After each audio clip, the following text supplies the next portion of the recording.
రాష్ట్ర వ్యాప్తంగా ఉన్నటువంటి లక్షలాది మంది విశ్రాంత ఉద్యోగులకు అంటే ఈ పెన్షనర్లకు సంబంధించి పెండింగ్ బకాయిల చెల్లింపుల విషయంలో రాష్ట్ర ప్రభుత్వం ఒక అత్యంత కీలక నిర్ణయం తీసుకునే దిశగా అడుగులు వేస్తుంది. దీనికి సంబంధించి ప్రభుత్వం ప్రస్తుతం తెర వెనక భారీ కసరత్తు చేస్తుంది. పెన్షనర్ల ఆవేదనను గుర్తించిన ప్రభుత్వం ప్రతి నెల బకాయిల విడుదల కోసం సుమారు 1000 కోట్ల రూపాయలను కేటాయించాలని ఒక లక్ష్యంగా పెట్టుకున్నట్లు విశ్వసనీయ వర్గాల ద్వారా సమాచారం అందుతుంది. ఒకవేళ ఈ నిర్ణయం కనుక అధికారికంగా అమల్లోకి వస్తే గత కొన్నేళ్లుగా పేరుకుపోయిన పెండింగ్ బకాయిలన్నీ చాలా వేగంగా క్లియర్ అయ్యే అవకాశం మెండుగా కనిపిస్తుంది. ఇక తెలంగాణ ప్రభుత్వం ప్రస్తుతం పెన్షనర్ల బకాయిల కోసం ప్రతి నెల సుమారు 700 కోట్ల రూపాయలను విడుదల చేస్తుంది. అయితే రాష్ట్ర వ్యాప్తంగా పెన్షనర్లకు రావాల్సిన మొత్తం పెండింగ్ బకాయిలు సుమారు 11,000 కోట్ల రూపాయల వరకు ఉన్నట్లు గణాంకాలు చెబుతున్నాయి. ఎంత పెద్ద మొత్తంలో బకాయిలు ఉండటం వల్ల ప్రస్తుతం ఇస్తున్న 700 కోట్లు ఏమాత్రం సరిపోవడం లేదు. అందుకే ప్రభుత్వం రాబోయే 2026-27 ఆర్థిక సంవత్సరం నుండి అంటే వచ్చే ఏప్రిల్ నుంచి ఈ నిధుల విడుదలను పెంచాలని నిర్ణయిస్తున్నట్లు సమాచారం. ఏప్రిల్ నెల నుండి ప్రతి నెల 1000 కోట్ల రూపాయలను రిలీజ్ చేయాలని ఒక టార్గెట్గా పెట్టుకుంది. ఇటీవల గౌరవ ముఖ్యమంత్రి రేవంత్ రెడ్డి గారితో వివిధ ఉద్యోగ సంఘాల నేతలు ఒక కీలక సమావేశాన్ని నిర్వహించారు.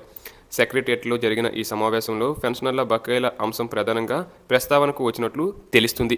పెన్షనర్లు పడుతున్న ఇబ్బందులను గమనించిన సీఎం గారు సానుకూలమైన హామీ ఇచ్చినట్లు సమాచారం. అసలు ఈ బకాయిలు ప్రతి నెల ఎందుకు కొత్తగా పేరుకుపోతున్నాయి అనే వివరాలను చూస్తున్నట్లయితే రాష్ట్రంలో ప్రతి నెల సగటున సుమారు 400 మంది ప్రభుత్వ ఉద్యోగులు పదవి విరమణ చేస్తున్నారు. ప్రస్తుత నిబంధనల ప్రకారం ఒక్కో రిటైర్డ్ ఉద్యోగికి గ్రాట్యుటీ కమ్యూటేషన్ వంటి రూపాల్లో సగటున 1 కోటి రూపాయల వరకు ప్రభుత్వం చెల్లించాల్సి ఉంటుంది.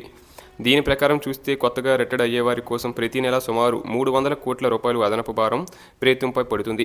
అంటే పాత బకాయిలు చెల్లించేలోపే కొత్తగా ఈ 300 కోట్లు వచ్చి చేరుతున్నాయి. అందుకే ప్రస్తుతం విడుదల చేస్తున్న 700 కోట్లు అనేవి పాత బకాయిలను తగ్గించడానికి ఏమాత్రం సరిపోవడం లేదు.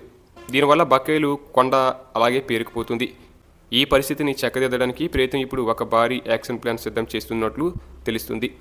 ప్రభుత్వ ఆలోచన ప్రకారం నిధుల విడుదలను దశలవారీగా పెంచాలని యోచిస్తుంది. దీని ప్రకారం వచ్చే ఏప్రిల్ నుండి 1000 కోట్లు విడుదల చేస్తారు. ఆ తర్వాత ఒక 6 నెలల పాటు పరిస్థితిని సమీక్షించి మరో 300 కోట్లు పెంచుతారు. అంటే అప్పటికి నెలకు 1300 కోట్లు అవుతుంది. ఆ తర్వాత పరిస్థితి అనుకూలంగా ప్రతి నెల 1500 కోట్ల రూపాయల వరకు రిలీజ్ చేయాలని అధికారులు అంచనా వేస్తున్నారు. ఒకవేళ ఈ పద్ధతిని కనుక ఖచ్చితంగా పాటిస్తే 2027 సెప్టెంబర్ నాటికి రాష్ట్రంలో 1 రూపాయి కూడా పెన్షనర్లకు బకాయి లేకుండా మొత్తం క్లియర్ చేసే అవకాశం ఉందని ఆర్థిక శాఖ అధికారులు లెక్కలు వేస్తున్నారు. అయితే ఇక్కడ కొన్ని ఇబ్బందులు కూడా ఉన్నాయి. ప్రభుత్వం ప్రతి నెల పాత అప్పులు కిస్తీలు చెల్లించాలి, భారీగా వడ్డీలు కట్టాలి. దాంతోపాటు ప్రస్తుతం పనిచేస్తున్న ఉద్యోగుల జీతాలు మరియు రిటైర్డ్ ఉద్యోగుల రెగ్యులర్ పెన్షన్లు కూడా సకాలంలో ఇవ్వాల్సి ఉంటుంది. ఈ ఖర్చులన్నీ పోను మిగిలిన నిధులను బకాయిల కోసం కేటాయించాలి. కాబట్టి ఒకేసారి 11,000 కోట్లు బకాయిలు విడుదల చేయడం అసాధ్యమని అధికారులు స్పష్టం చేస్తున్నారు.